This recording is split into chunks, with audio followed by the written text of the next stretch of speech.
하나님 아버지, 오늘 이 거룩한 주일에 또 예배드리고 이렇게 부성육부로 모이게 하시니 감사드립니다.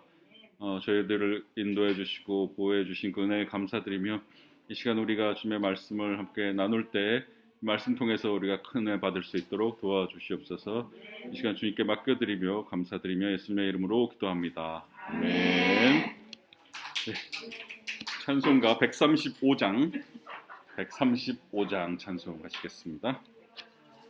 어저께나 오늘이나 어느 때든지 영원토록 변함없는 거룩한 말씀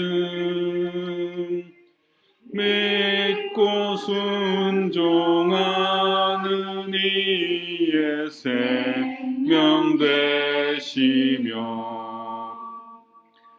한량 없이 아름답고 기쁜 말일세. 어저께나 오늘이나 영원 무궁히 한결같은 주 예수께 찬양합니다. 세상 지나고 변할지라도 영원하신 주 예수 찬양합시다.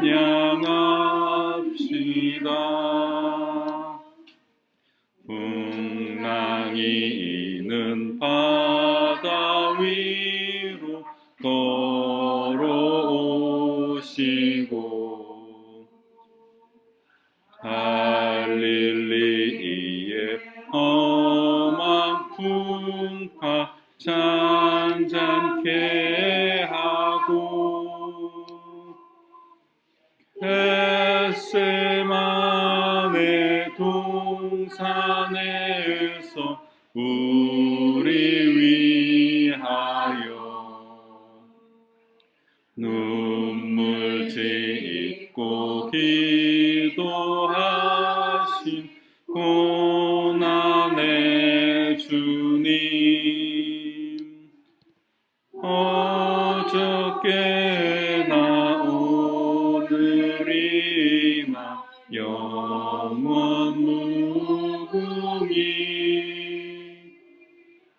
한결같은 주 예수께 찬양합니다.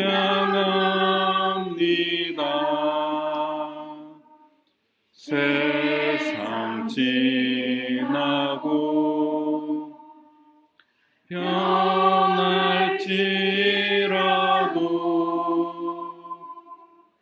영원하신 주 예수 찬양합니다. 허물 많은 베드로를 용서하시고 의심 많은 도마에게 확신 주시고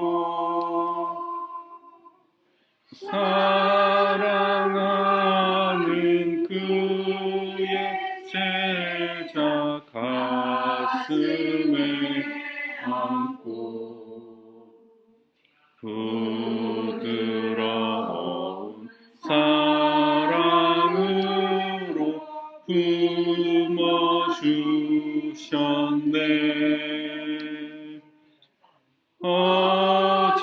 어저께나 오늘이나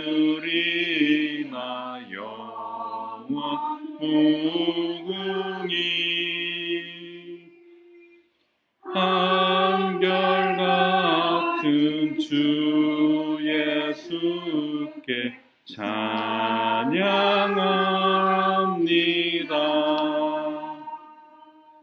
세상 지나고 변할지라도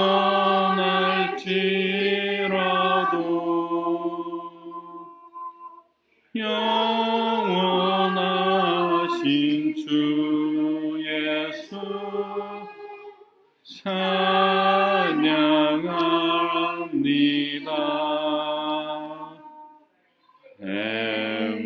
엠마오로 행하시던 주님 오늘도 한결같이 우리 곁에 함께 계시고 우리들을 영접하러 다시 오실 때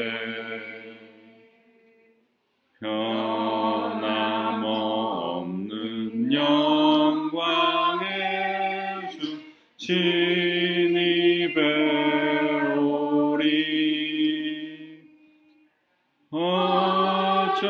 어저께나 오늘이나 영원 무궁히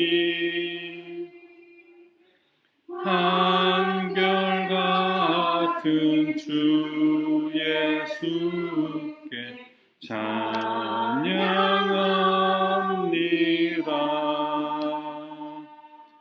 세상 지나고 떠날지라도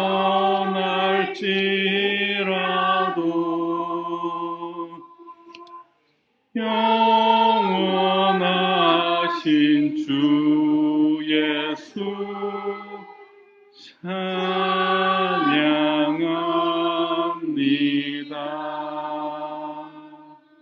그러면 이제 고린도전서 12장 들어가겠습니다. 이게 이렇게 또 모인 거는 오랜만이거든요. 그죠? 추석 때들 많이 못 오시고 또 지난주는 제가 못 와가지고 그래서 복습을 좀 해야 되겠습니다. 복습을 좀 하고 넘어가겠습니다.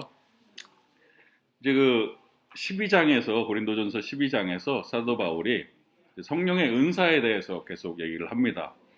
그러니까 이제 고린도전서에서도 계속 이제 주제가 계속 바뀌었잖아요. 근데 이제 12장부터 새로 시작한 주제가 바로 성령의 은사에 대해서입니다.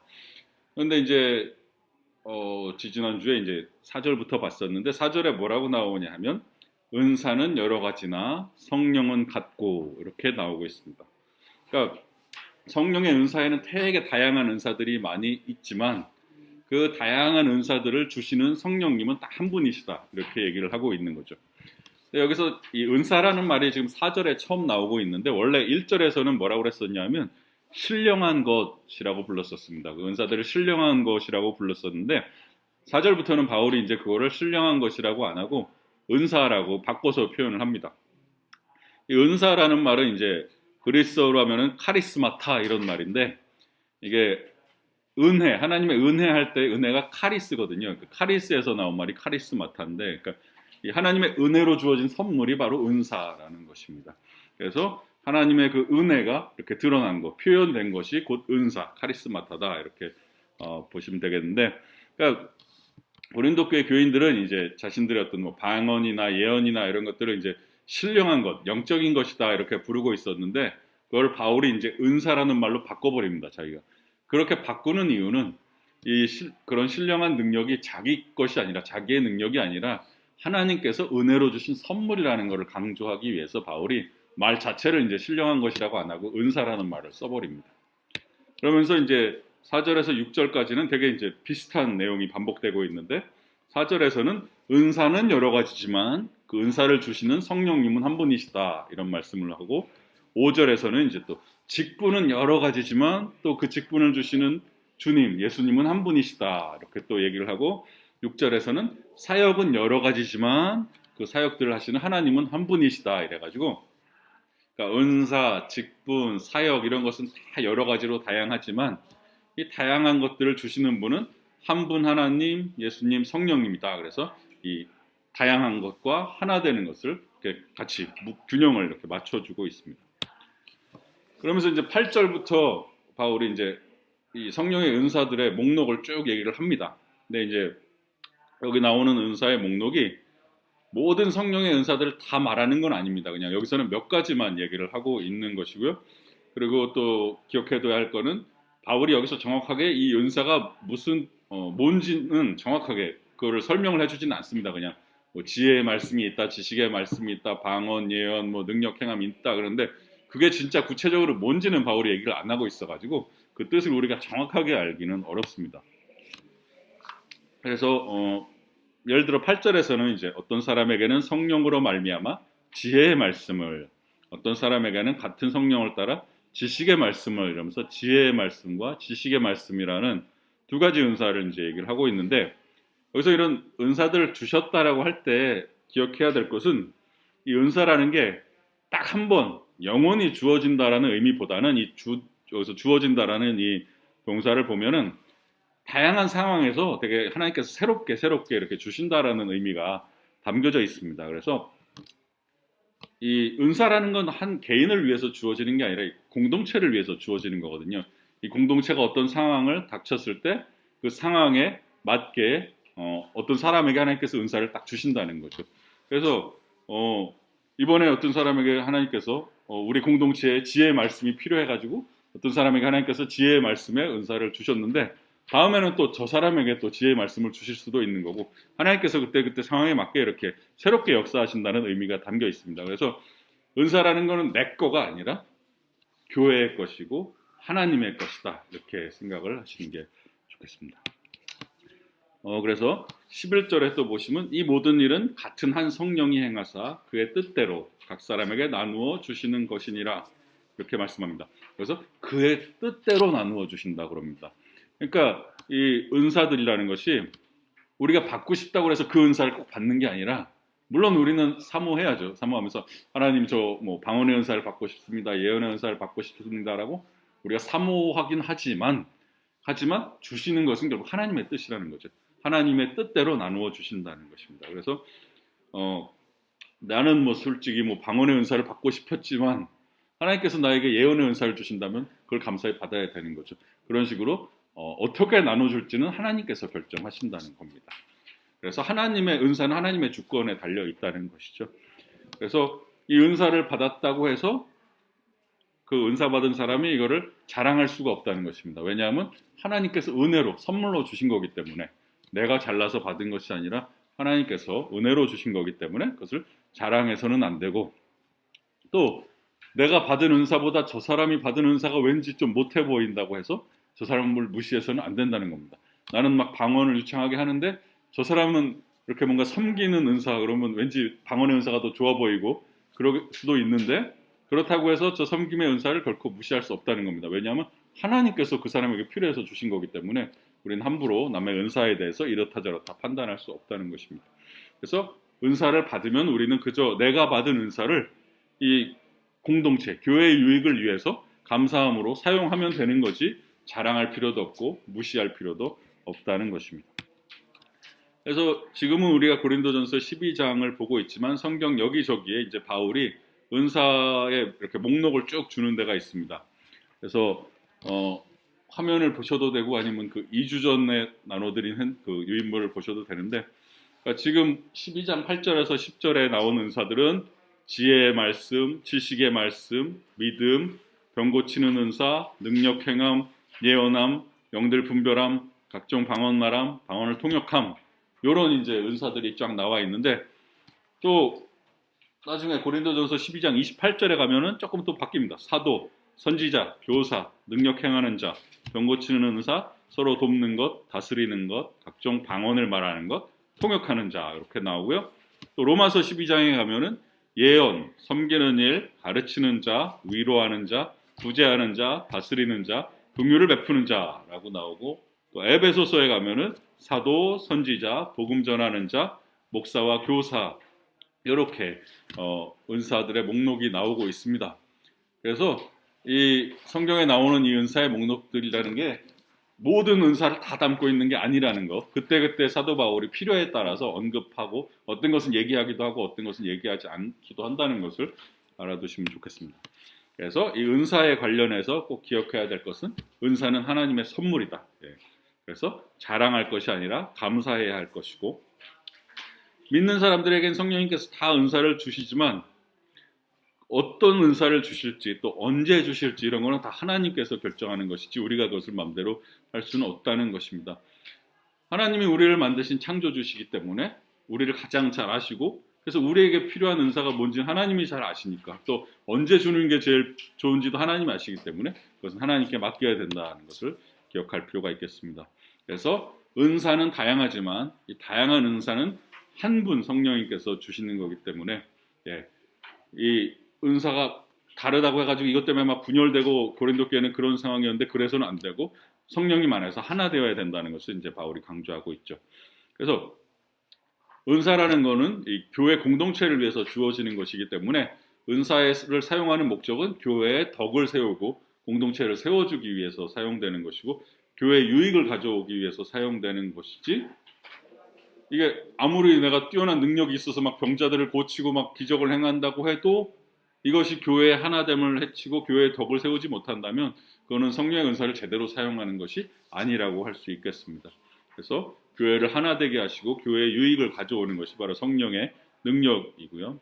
그래서 진짜 성령의 역사는 내가 은사 받았다고 교만해지는 것이 성령의 역사가 아니라 그렇게 은사를 받아도 자랑하지 아니하고 겸손하게 감사하면서 교회를 섬기고 공동체를 섬기면서 하나님의 뜻을 이루고자 하는 것이 바로 진정한 성령의 역사입니다. 그래서 여기까지 복습이었고요. 그래서 오늘은 이제 12절부터 이제 들어가 보겠습니다. 이 12절부터는 이제 사도 바울이 몸과 지체의 비유를 통해서 이제 은사 문제를 조금 더 이제 설명을 해 나갑니다.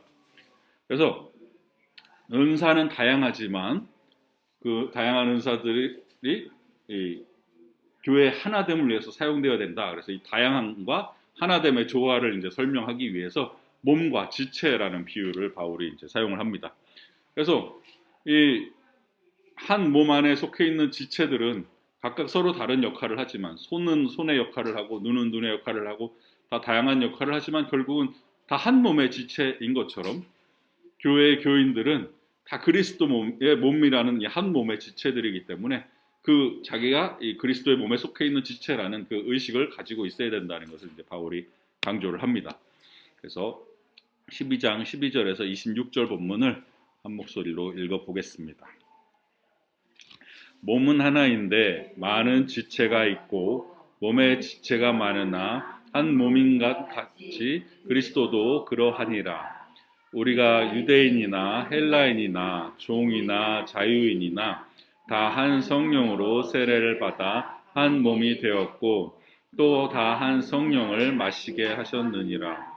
몸은 한 지체뿐만 아니요 여럿이니 만일 발이 이르되 나는 손이 아니니 몸에 붙지 아니하였다 할지라도 이로써 몸에 붙지 아니한 것이 아니요 또 귀가 이르되 나는 눈이 아니니 몸에 붙지 아니하였다 할지라도 이로써 몸에 붙지 아니한 것이 아니니 만일 온 몸이 눈이면 듣는 곳은 어디며 온 몸이 듣는 곳이면 냄새 맡는 곳은 어디냐. 그러나 이제 하나님이 그 원하시는 대로 지체를 각각 몸에 두셨으니 만일 다 한 지체뿐이면 몸은 어디냐. 이제 지체는 많으나 몸은 하나라. 눈이 손더러 내가 너를 쓸 데가 없다 하거나 또한 머리가 발더러 내가 너를 쓸 데가 없다 하지 못하리라. 그뿐 아니라 더 약하게 보이는 몸의 지체가 도리어 요긴하고 우리가 몸에 덜 귀히 여기는 그것들을 더욱 귀한 것들로 입혀주며 우리의 아름답지 못한 지체는 더욱 아름다운 것을 얻느니라. 그런즉 우리의 아름다운 지체는 그럴 필요가 없느니라. 오직 하나님이 몸을 고르게 하여 부족한 지체에게 귀중함을 더하사 몸 가운데서 분쟁이 없고 오직 여러 지체가 서로 같이 돌보게 하셨느니라. 만일 한 지체가 고통을 받으면 모든 지체가 함께 고통을 받고 한 지체가 영광을 얻으면 모든 지체가 함께 즐거워하느니라. 아멘. 예, 새한글 성경으로 한번 더 읽어보겠습니다. 몸이 하나이지만 몸에는 많은 부분들이 있습니다. 그러나 몸의 부분들이 많다고 해도 모두 한 몸입니다. 그리스도님도 이와 마찬가지입니다. 우리는 모두 한 성령님 안에서 세례를 받아 한 몸을 이루었기 때문입니다. 유대아 사람이나 그리스 사람이나 노예나 자유로운 사람이나 마찬가지입니다. 우리는 모두 한 성령님을 받아 마시게 되었습니다. 몸을 이루는 부분은 하나가 아니고 많습니다. 발이 말하기를 나는 손이 아니니까 몸에 속하지 않아 라고 한다고 해서 그 때문에 발이 몸에 속하지 않는 것이 아니지 않습니까? 귀가 말하기를 나는 눈이 아니니까 몸에 속하지 않아 라고 한다고 해서 그 때문에 귀가 몸에 속하지 않는 것이 아니지 않습니까? 몸 전체가 눈이면 듣는 것은 어디에서 합니까? 몸 전체가 듣는다면 냄새 맡는 것은 어디에서 합니까? 그러나 이제 하나님이 몸의 여러 부분을 두셨습니다. 그것들 하나하나를 하나님이 바라시는 대로 몸에 두셨습니다. 모든 것이 한 가지 부분으로 되어 있다면 몸은 어디에 있겠습니까? 그러나 이제 몸의 부분들이 많이 있지만 그것들은 한 몸을 이룹니다. 눈이 손에게 말하기를 난 내가 필요 없어 라고 할 수 없습니다.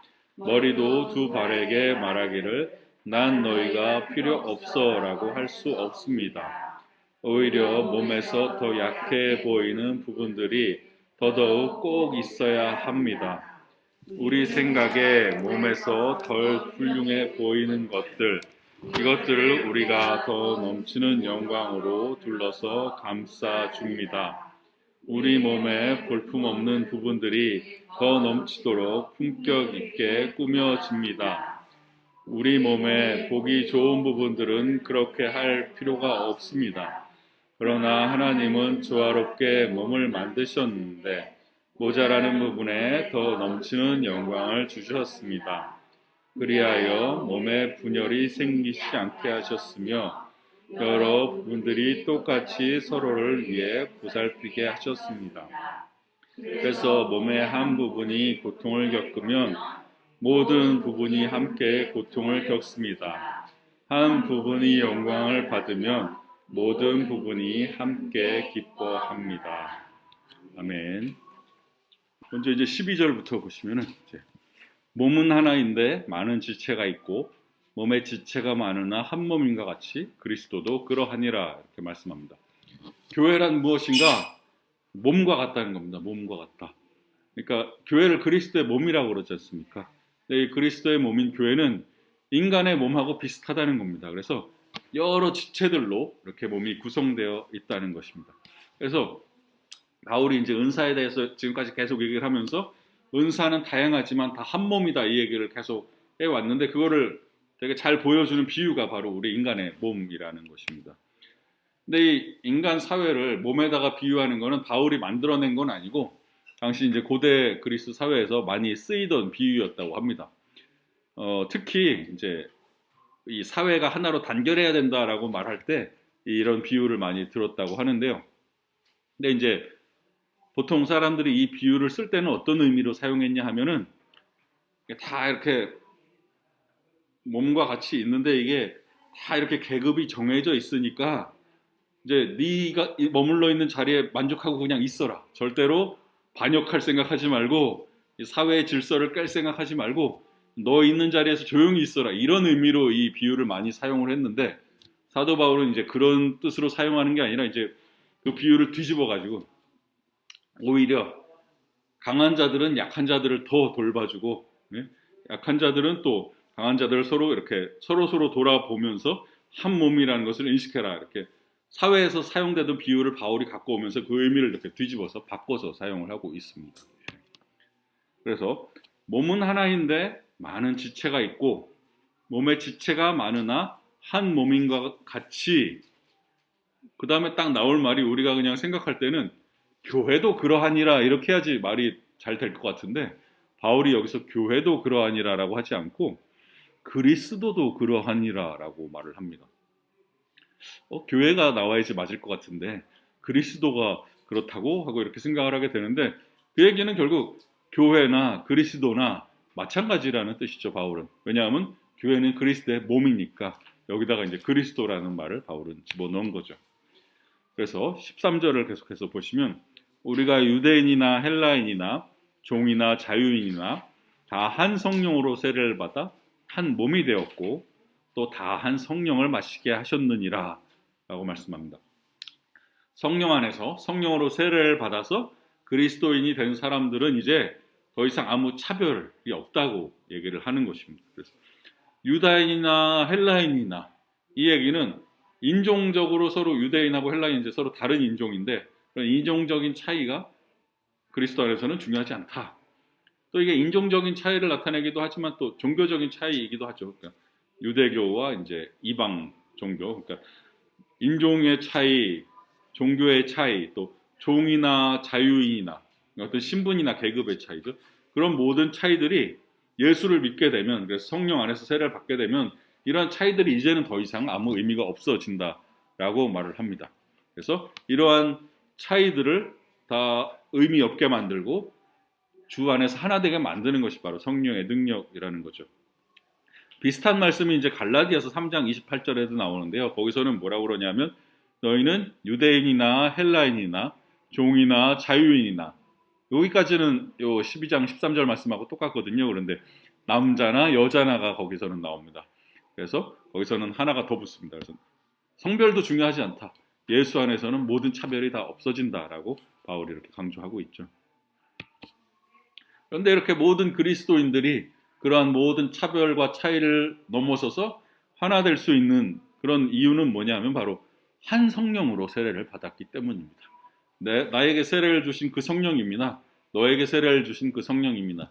유대인에게 세례를 주신 그 성령입니다. 헬라인에게 세례를 주신 그 성령입니다. 다 똑같은 한 성령님이기 때문에 이제는 다 한 몸이라는 것입니다. 그래서 한 성령으로 세례를 받았고 또 한 성령을 마시게 하셨다 그러는데, 두 말은 그냥 거의 비슷한 말이라고 보시면 되겠습니다. 세례를 받는다고 그랬을 때는 두 가지 정도 뜻이 있는데, 이제 뭔가 입문한다 이런 뜻도 있고 또 뭔가 이렇게 압도된다 이런 뜻도 있다고 합니다. 그래서 성령으로 세례를 받는다는 것은 그래서 성령에 의해서 압도된다, 그러니까 성령에 의해서 잠긴다, 성령으로 충만해진다 이런 의미가 있겠죠. 그래서 이 세례 받은 공동체 전체가 이 성령의 능력으로 사로잡힌다, 성령의 능력 안에 빠져든다 이런 의미가 되겠습니다. 그래서 계속해서 14, 15절을 보시면 몸은 한 지체뿐만이 아니요 여럿이니 만일 발이 이르되 나는 손이 아니니 몸에 붙지 아니하였다 할지라도 이로써 몸에 붙지 아니한 것이 아니요 하고 다소 이제 우스꽝스러운 상황을 이제 그려내고 있습니다. 발이 나는 손이 아니니까 몸에 붙은 게 아니야라고 자기 혼자 가려고 해도 뭐 몸에서 떨어질 수 있는 게 아니죠. 발이 발은 몸에 붙어 있는 거죠. 그래서 손, 발, 머리, 다리, 여러 지체들이 모여서 한 몸을 구성하듯이 교인들도 마찬가지라는 겁니다. 여러 다양한 교인들이 모여서 하나의 교회라는 하나의 몸을 구성한다는 거죠. 그런데 왠지 발 그러면은 땅바닥 밟고 그러니까 지저분해 보이니까 좀 약간 별로인 것처럼 보이듯이 우리 공동체 안에도 어떤 지체는 더 연약해 보이고 그렇죠. 그렇지만 그런 연약하고 부족해 보이는 교인들도 이 몸에 속하지 않은 것이 아니라는 거죠. 이 몸에 속한 마찬가지의 지체라는 것입니다. 그러면서 이제 바울이 15절에서는 발, 16절에서는 귀, 17절에서는 눈, 귀, 코 이런 비유를 계속해서 이제 드는데요. 각각의 지체가 아무리 내가 몸에 속하지 않았다, 나는 독립할 거야라고 한다고 해도 손이 떨어져 나갈 수 있는 것도 아니고 발이 떨어져 나갈 수 있는 것도 아닌 것처럼 우리 그리스도 안에 있는 사람들이 그리스도 몸에서 이렇게 나는 혼자야라고 할 수 없다는 거죠. 16절에서 계속해서 보시면 또 귀가 이르되 나는 눈이 아니니 몸에 붙지 아니냐였다 할지라도 이로써 몸에 붙지 아니한 것이 아니니. 그러니까 귀랑 눈은 서로 역할이 다르죠. 눈은 보는 거고 귀는 듣는 건데 서로 역할이 다르다고 해서 서로 다른 몸에 있는 건 아니죠. 한 몸에 있는 것이죠. 그러니까 다양한 역할을 하지만 그렇다고 해서 그게 독자적으로 존재하는 건 아닙니다. 그래서 만약에 어떤 은사를 가진 사람이 나는 교회의 지체가 아니다라고 주장하면은 그거는 눈이 나는 몸에 속하지 않은 거다라고 말하는 것과 똑같다는 것입니다. 그래서 각각의 지체는 한 몸의 구성원으로서 자기 역할을 하는 것이지 하나의 독자적인 몸이 아닌 것입니다. 그래서 17절에서는 만일 온 몸이 눈이면 듣는 곳은 어디며 온 몸이 듣는 곳이면 냄새 맡는 곳은 어디냐 이렇게 말씀합니다. 몸이 기능이 하나밖에 없다면 그것은 몸으로서의 역할을 할 수가 없게 될 겁니다. 보는 역할을 하는 눈은 봐야 되고 귀는 들어야 되고 코는 냄새를 맡아야 되고 각각의 다양한 기능들을 다 할 때 몸이 제대로 돌아가는 것이죠.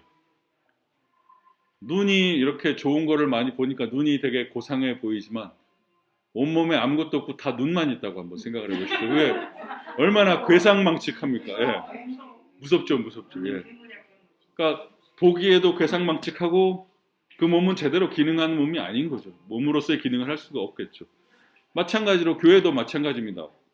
멋있어 보이는 은사 있지 않습니까? 뭐가 제일 멋있어 보이십니까? 병 고치는 은사, 기적을 행하는 은사, 그런 게 좋다고 다 병만 고치면은 그 교회가 제대로 돌아가겠습니까? 안 돌아가겠죠. 예. 그러니까 각각의 은사가 각각의 역할을 해줘야지 교회가 몸으로서 제대로 기능을 한다는 것입니다. 18절에서 20절을 계속 보시면 그러나 이제 하나님이 그 원하시는 대로 지체를 각각 몸에 두셨으니 만일 다 한 지체뿐이면 몸은 어디냐? 이제 지체는 많으나 몸은 하나라 이렇게 말씀합니다. 자, 하나님께서 원하시는 대로 너는 눈이다, 너는 귀다, 너는 코다 이렇게 쫙 몸에 이제 구성원을 주셨습니다. 그런데 고린도 교회 교인들은 자기가 이제 그렇게 한 몸의 구성원이라는 사실을 망각하고는 막 다 갈려가지고 맨날 싸웁니다. 그래서 서로 자기 자랑을 합니다. 아, 나는 방언의 은사를 받았는데 너는 방언의 은사 못 받았구나. 이런 생각을 하면서 자랑을 하고 싸움을 하고 있습니다. 그런데 바울은 여기서 그렇게 말하는 너희 고린도 교회 교인들아, 너희들 몸을 한번 들여다 봐라. 너희 몸만 봐도 명확하게 보이지 않느냐. 지금 바울이 그렇게 얘기하는 거죠. 몸만 봐도 각각의 지체가 각각의 역할을 해야지 몸이 돌아간다는 건 너희 눈에 뻔히 보이지 않느냐. 이런 당연한 사실을 좀 보면서 깨달아라. 교회도 이런 거다라고 이제 바울이 얘기를 하고 있는 거죠. 그러면서 하나님이 원하시는 대로 지체를 각각 몸에 두셨으니, 그러니까 은사는 하나님이 원하시는 대로 주시는 거기 때문에 내가 받은 은사를 자랑할 것도 아니고 다른 사람이 받은 은사를 부러워할 것도 아니고 무시할 것도 아니고 다 자기에게 맞는 은사를 하나님께서 주셨다는 것을 기억해라 라고 이렇게 말씀하고 있습니다. 그러면서 21절에 이제 눈이 손더러 내가 너를 쓸 데가 없다 하거나 또한 머리가 발더러 내가 너를 쓸 데가 없다 하지 못하리라 이렇게 말씀합니다. 자, 눈이 손에게 나는 이렇게 예쁜 거 멋있는 거 나는 볼 수 있는데 손 너는 아무것도 못 보지? 그러니까 너는 아무 쓸모가 없어. 이렇게 말할 수 없고, 머리가 나는 제일 위에 있고, 그러니까 머리가 되게 중요하지 않습니까? 우리의 뇌가 없으면 우리 몸이 안 돌아가니까 나는 머리니까 되게 중요한데 발 너는 제일 밑바닥에 있으니까 너는 되게 하찮아. 그러니까 너는 내 몸에 속한 게 아니야. 쓸모가 없어 라고 말할 수가 없다는 거죠. 손은 눈이 하지 못하는 자신의 역할이 있습니다. 그죠? 눈이 딱 좋은 거를 봐서 와 저거 갖고 싶어 해도 손이 나가질 않으면 못 가져오죠. 그죠? 예. 그리고 발은 머리가 할 수 없는 자신만의 역할이 있습니다. 머리가 나 저기 가서 뭐 해야지라고 아무리 생각을 해도 발이 움직여 줘야지 갈 거 아니겠습니까? 그러니까 각각 다 자기의 역할이 있다는 겁니다. 그래서 이렇게 눈이 손한테 너 쓸모없어라고 말할 수 없고 머리가 발에게 너 쓸모없어라고 말할 수 없듯이 이렇게 교회 안에서도 한 몸에 속해 있으면서 너 쓸모없어라고 말할 수 없다는 것입니다.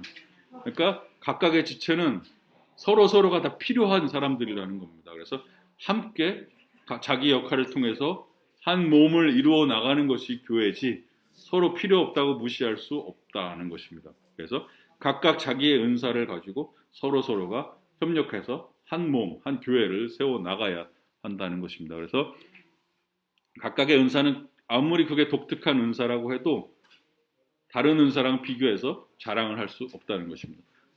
나는 방언 받았으니까 너보다 우월해라고 말하는 것은 눈이 손한테 나는 눈이니까 손보다 우월해라고 말하는 것과 마찬가지로 되게 어리석은 말이라는 것이죠. 그래서 각각의 은사는 자신만의 독특함도 가지면서 또한 자신만의 한계를 가지고 있습니다. 눈은 눈만이 할 수 있는 역할이 있습니다. 보는 거죠. 보는 거는 눈 말고는 다른 어떤 기관도 할 수가 없습니다. 하지만 눈은 또 할 수 없는 게 있습니다. 잡을 수도 없고 맛볼 수도 없고 냄새 맡을 수도 없습니다. 그러니까 각 지체는 자기만이 할 수 있는 독특한 역할이 있으면서 또 할 수 없는 명확한 한계를 가지고 있습니다. 마찬가지로 은사들도 다 그렇습니다. 방언의 은사는 방언만 할 수 있는 거고 예언의 은사는 예언만 할 수 있는 거고 그러니까 이 몸이 제대로 돌아가기 위해서는 다른 은사가 서로 도와줘야지 이 몸이 제대로 돌아가는 것이죠. 그래서 그리스도인들은 나 혼자 뭘 할 수 있는 게 아니라 다른 그리스도인들이 도와주는 것이 필요하다는 것입니다. 22절에서는 그뿐 아니라 더 약하게 보이는 몸의 지체가 도리어 요긴하고 이렇게 말씀합니다. 몸의 여러 지체 가운데 아주 미미하고 연약해 보이는 지체가 사실은 눈에 보이는 지체보다 더 중요한 역할을 할 수도 있습니다. 그죠? 작은 몸속의 기관이 되게 중요한 역할을 하기도 하죠. 우리 눈에 잘 보이지도 않고 작은 거지만 그런 것처럼 겉으로 보이는 것만 갖고 우리가 판단을 할 수가 없죠.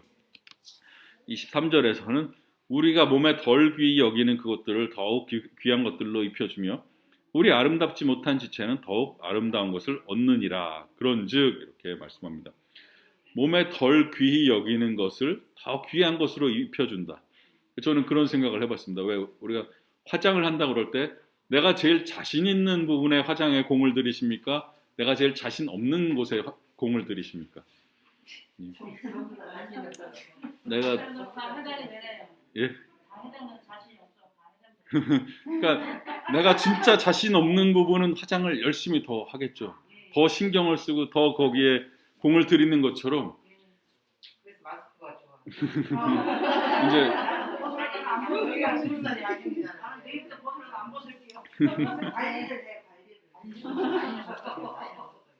그동안 마스크 써서 편하셨죠.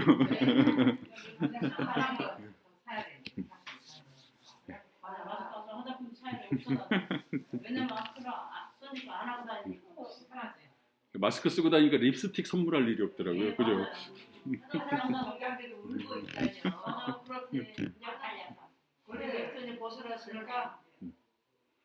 잠깐 얘기가 샜지만 하여간 내가 저처럼 이렇게 눈이 작고 쌍꺼풀도 없는 사람은 제가 만약 여자라면 눈 화장 되게 열심히 하겠죠. 그죠? 눈 크게 보이려고 그런 것처럼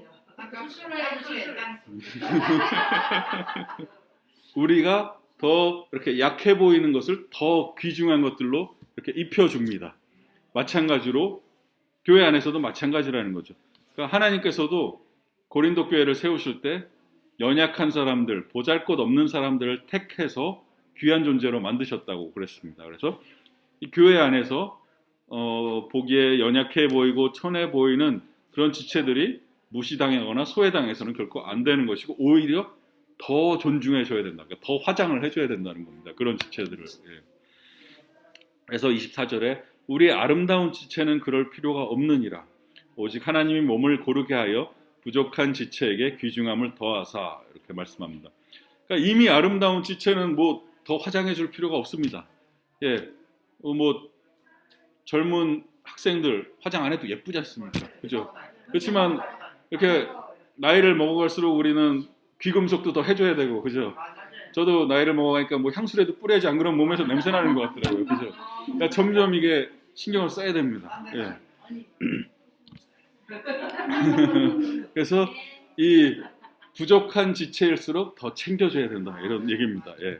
그래서 하나님이 몸을 고르게 하여 고르게 한다는 거는 여러 가지 뜻이 있는데 뭐 연합한다는 뜻도 있고 바르게 이렇게 배정해 준다 또는 뭐 조정해 준다 이런 의미가 있는데, 그래서 하나님께서 이렇게 색깔을 혼합하듯이 어떤 목적을 위해서 서로 다른 지체들을 이렇게 다 이렇게 조정해 주셨다, 이렇게 아름답게 섞어놨다 이런 의미입니다. 그래서 부족한 지체는 아름다운 지체가 어울려서 서로 이렇게 아름다운 모습이 되도록 연합하도록 더 귀하게 여겨져야 된다는 것입니다. 그래서 하나님께서는 몸의 각 부분을 적합하게 이뤄서 하나의 몸을 이렇게 만들어 주셨습니다. 그래서 부족한 지체에게는 오히려 귀중함을 더하셨다고 합니다. 그래서 부족해 보이는 사람에게 더 하나님께서 가치를 주시고 더 명예롭게 해주신다는 것이죠. 그래서 25절 말씀에 몸 가운데서 분쟁이 없고 오직 여러 지체가 서로 같이 돌보게 하셨느니라 이렇게 말씀합니다. 바울이 이렇게 그 몸의 비유를 들면서 이렇게 계속 권면을 하는 이유는 분쟁이 없어야 된다라고 지금 얘기를 하는 겁니다.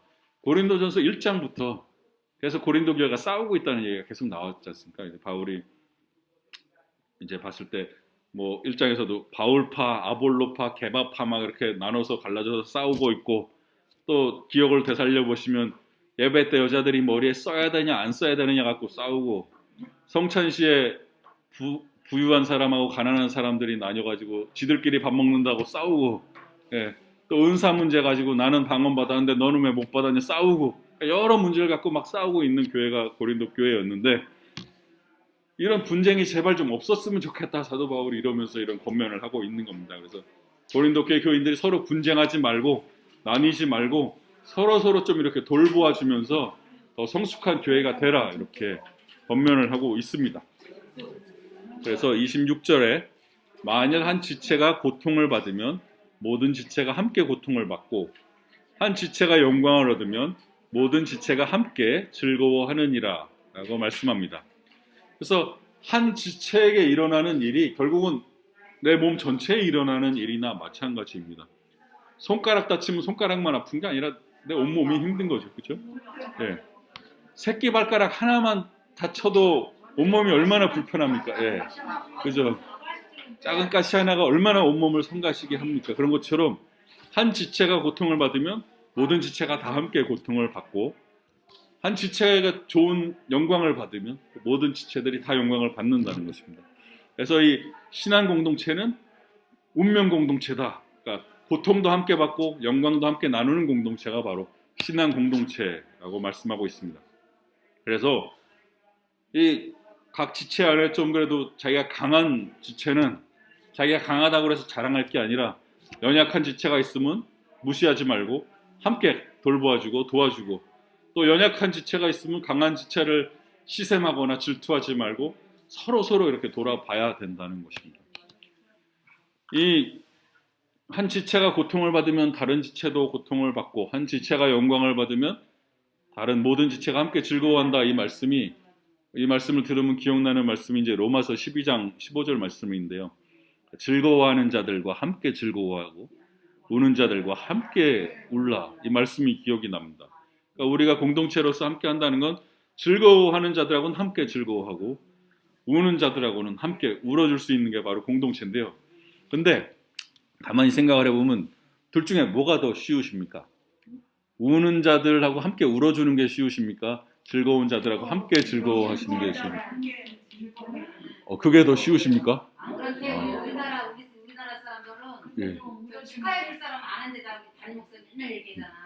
장례 씨가 되게 알아보잖아. 축하해주면 서로 기뻐해야 되는데 시세를 함께 즐거워하기 쉽지 않다고 쉽지 않아 그러잖아. 저희들은 안 그래요. 아, 훌륭하십니다. 저는 대단하십니다. 역시 구성육부는 성숙하십니다.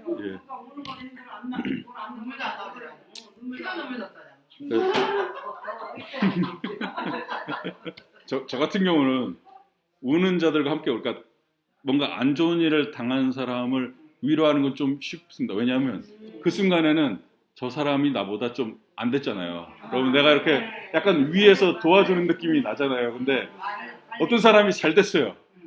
그럼 축하해주기 쉽지 않습니다. 배가 아파가지고 때로는 그렇다 이 소리야. 사람이 배웠으니까. 그래가지고 진짜 즐거워하는 자들하고 함께 즐거워해 주려면 그게 진짜 진짜인 것 같습니다. 그게 진짜 근데 우리나라 사람은 쉽지가 않습니다. 그게 사실. 우리나라 말고 우리 일부는 즐거워하는 자들과 함께 즐거워하는. 네, 아멘. 아멘. 우리 살려야 앞으로 못하는 그렇게 해가 있어야지. 우리 하고 있다고. 배우자. 그래서 공부가 그냥 평생 배워야 돼. 그래서 마무리를 하자면 오늘의 주제는 그래서 우리는 다 이 그리스도의 몸 지체들이다. 이게 오늘의 주제죠. 그래서 우리는 서로가 필요하다. 손은 발이 있어야 되고 눈은 코가 있어야 되고 코는 입이 있어야 되고 서로가 필요합니다. 그래서 몸 전체가 건강하고 몸 전체가 제 기능을 하기 위해서는 각 지체가 다 자기의 역할을 제대로 해줘야죠. 어느 한 지체가 역할을 안 하면 그건 병이죠. 그죠? 마찬가지로 교회도 각각의 지체가 자기의 역할을 해줘야 됩니다. 그리고 두 번째 기억할 건 우리는 서로 다르다는 겁니다. 나는 손일 수도 있고 저 사람은 발일 수도 있고 그죠? 어떤 사람은 귀고 서로가 다른 역할을 하기 때문에 아까도 말씀드렸지만 눈으로만 다 이루어진 몸은 끔찍합니다. 그러니까 각자 다 지체가 다 골고루 있어야지 그게 몸입니다. 그래서 각각의 지체는 독특함, 자기만의 독특한 역할이 있는 것이고 그 지체가 다른 걸로 바뀌면 안 됩니다. 손 대신 여기 발이 붙어버리면 안 되는 거죠. 그러니까 자기 역할을 그 지체는 자기 역할을 해줘야 됩니다.